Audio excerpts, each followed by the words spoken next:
What's up, YouTube? It's your boy Nash here. Welcome back to the channel. And for today's video, we've got more cards from the Animation Chronicle set, which will be our Battles of Legend Crystal Revenge. The cards for this batch anyway includes 2 new Amazon's Continuous Trap cards, two of Leo's Morphtronic cards. We also have as well Duke Devlin's cards as well, and we even also have a couple other cards to talk about as well, which includes this one that was seen in the virtual world arc of the DM anime from season 3.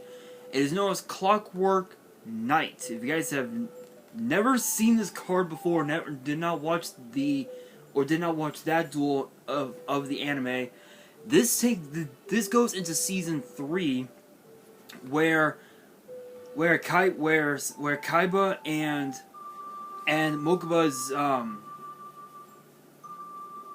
stepbrother Noah had trapped Kaiba and the rest of the crew into the world of the virtual world, if you will. And there was a 3-on-1 duel that was between Duke Devlin, Tristan, and Serenity, who's Joey's sister, excuse me, against Nesbit. And Nesbit used this one card, Clockwork Night, which is a continuous spell. Now you would think it would only have one effect. Nope. Wrong, sir. It has 3 effects. It has 3 effects, which the third is a once per turn. The first effect reads, all faces of monsters on the field become machines. Become machine monsters. The second effect reads, machine monsters you control gain 500 attack and defense. Also, machine monsters your opponent controls lose 500 attack and defense. The third effect reads, you can banish this card from your grave and discard 1 card, add an earth machine monster from your deck to your hand. Basically, it's basically just a way to try to, I guess, deal a pretty decent amount of damage. Let's be real, the card sucks. Let's just be real, the card sucks. I mean, yeah, sure. I mean, sure, it does allow you to Rhoda out, you know, a monster, but let's be real, the card is not that good. It really isn't.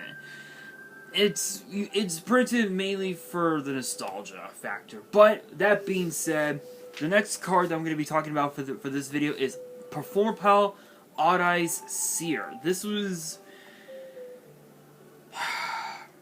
I want to say this is a card from the manga, but I could be wrong.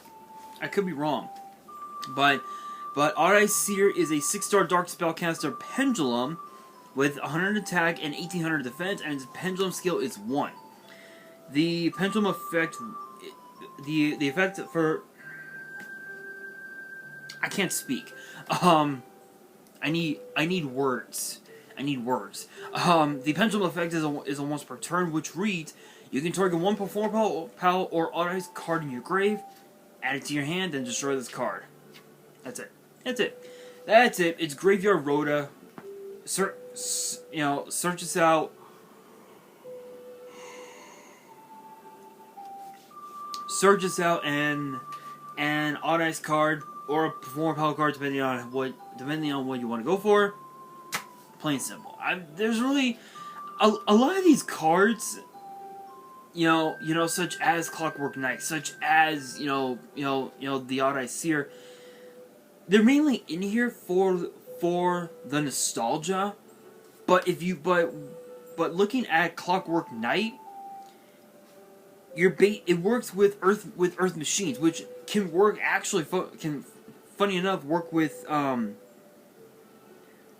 with gadgets, and also with Magnet Warriors, and even also what's the one? Excuse me. I'm trying to remember the. I know that the train archetype is the other one. Morptronics can also use this card as well. I'm trying to remember what else. Ancient Gears. Ancient Gears was the other one. So it's not too bad. I mean, it's a weird version of Rhoda, but still, it ain't too bad. But as far as Odd Eye Seer, this is basically Graveyard Rhoda with its Pendulum effect, but its monster effect is a once per turn, which reads, if you control this Pendulum Summon card, you can activate this effect based on its battle position. Attack position, banishes the card that target perform hell or Odd Eye's monster in your grave and special summon it. Excuse me. Defense position, take a perform hell or Odd Eye's Pendulum monster from your deck, either add it to your extra deck or send it to the graveyard. So you can it can be either a Monster Reborn or a Foolish Burial, basically, which isn't too bad. I must admit, it's not too shabby. Although I will admit, if you were to run this card, I would probably just put this at 2, because there's no way in hell that this card could be meta. There's no fucking way in hell the card could be meta. But now we have Duke Devlin's cards. Yep, we have more of his cards.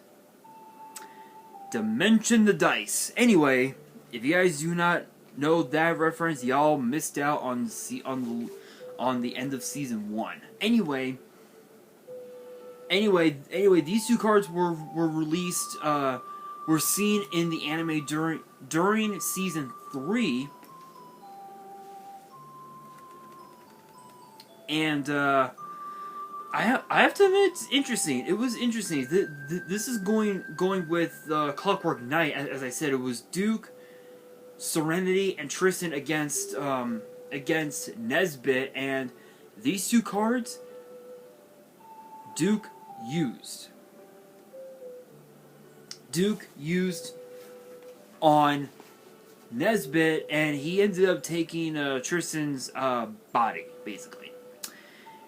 Anyway, the first card is Dice Dungeon, which is a field spell, and it reads, and it has 2 effects. The first effect reads, when this card resolves, you can add 1 dimension dice from your deck to your hand. This, again, it basically just lets you thin out the deck even further, just by adding dimension dice to your hand, which I will get to that in a little bit. The second effect reads, at the start of the battle phase, you can make each player roll a 6-sided die, and if they do, apply this effect to each monster on the field based on its controller's result until the end of the turn. If it comes up, a 1 loses 1,000 attack, 2 gains 1,000 attack, 3 loses 500 attack, 4 gains 500 attack, 5 current attack becomes half, 6 current attack becomes double. That's pretty risky, because you can either gain attack or lose attack depending on what you get. That's hilarious, but it's just so bad. It's so bad. I mean, don't get me wrong. The artwork looks insane, but the effect is so bad because there are so many outs to the card. There are so many outs in today's format. It is insane. But Dimension Dice is a normal spell that reads, if you control a card that has a die rolling effect, tribute 1 monster, special summon a monster that has a die rolling monster effect from your hand or deck. This is basically a way to summon out Orgoth the Relentless really quickly. You can even also summon out Snipe Hunter as well. Although I will admit, if these two cards were released during Snipe Hunter format, yeah, these two cards probably would be 10 times more broken than they are now. But moving on, we do have more of Leo's cards that, in my opinion, should have been printed in the Duelist Pack set, but that's just my opinion anyway. First up, we have Gadget Box, which is a continuous spell, and it says it's always treated as a Morphtronic card. You can only activate one card with the card's name per turn. It has 2 effects. The first effect reads, when this card resolves, place 3 morph counters on it. Second effect reads, once per turn, you can remove 1 morph counter from your field, and if you do, special summon 1 Gadget Box token, which is a 1-star Earth Machine with 0 attacking effects. And you cannot special summon monsters from the extra deck while this token is on the field, except Synchro monsters. Funny enough, you can actually use the tokens as Synchro material to go into a Power Soul Dragon or pretty much anything else, which is hilarious. But still, not too bad. You basically get to summon out tokens, use them as Synchro material, further your plays. You're pretty much just golden from there. Next up, we have Toolbox. Yeah, that's literally the name of the card. And it's a continuous spell that reads, if you control a monster, you can reveal 2 equipped spells with different names from your deck, and if you do, your opponent randomly picks one to add to your hand and place the other on the bottom of the deck.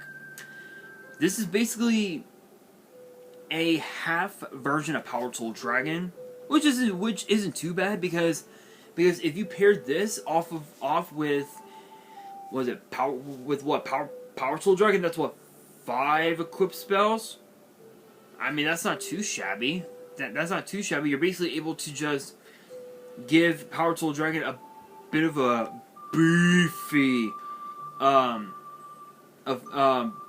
boost, which isn't too bad. But now for the last of this batch of cards that I'm going to be talking about for today's video are the Amazoness cards. So the first one up is Amazoness Audience, or I guess rather Amazoness Hall is the dubbed name, I guess, and it's a continuous trap that reads that the second effect is a once per turn, and the first effect reads when this card resolves, you can add 1 Amazoness monster from your graveyard or face-up extra deck to your hand, or if it is a pendulum monster, you can place it in your pendulum zone instead. Second effect reads, if your opponent special summons a monster and you control an Amazoness monster, you can target one of those opponent's monsters, gain life points equal to its attack.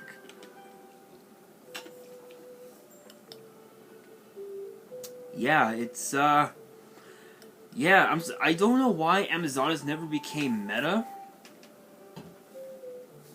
Became a competitive, like a tier 1, tier 0 deck.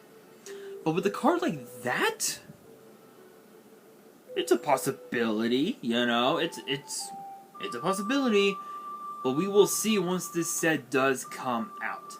And then the last one up is Amazoness Hot Spring, and again the second effect is a once per turn. This one reads, when this card resolves, you can add 1 Amazoness monster from your deck to your hand, or if it's a pendulum monster, place it in your pendulum zone instead. When you take battle damage and you control an Amazoness monster, you can gain life points equal to the damage you took. So it's basically golden apples on steroids, which is actually not too bad. But there's another thing that I wanted to bring up really quickly, and it's the Battles of Legend Crystal Revenge pack arts.